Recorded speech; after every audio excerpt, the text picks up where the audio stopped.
হরে কৃষ্ণ বন্ধুরা, ভেন্ডির একটি সুন্দর রেসিপি নিয়ে চলে এসেছি। তো সেটাই তোমাদের সঙ্গে শেয়ার করব। এটি খুবই সহজে আর খুবই অল্প উপকরণেই বানিয়ে নেওয়া যায়। তো প্রথমে ভেন্ডিটা ধুয়ে দুই দিকটা কেটে নিয়েছি। এবার অল্প একটু হলুদ, স্বাদ মতো লবণ, 1 চামচ বেসন, অল্প একটু কাশ্মীরি রেড চিলি পাউডার দিয়ে ভালো করে মাখিয়ে রাখবো। এদিকে কড়াই বসিয়ে তেল দিয়ে দিয়েছি। তেল গরম হয়ে আসলে ভেন্ডিটা দিয়ে দেবো। এবারে ভেন্ডিটা ভালো করে ভেজে নেব।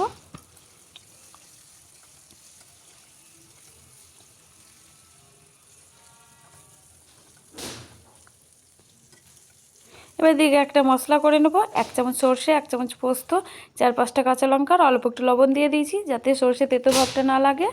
এবার ভেন্ডিটা ভাজা হয়ে গেছে। ভেন্ডিটা তুলে ওই তেলের মধ্যে সর্ষে পোস্তর পেস্টটা দিয়ে দেবো।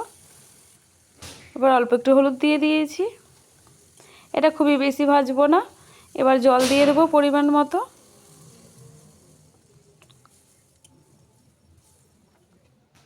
অল্প একটু চিনি দিয়ে দিলাম।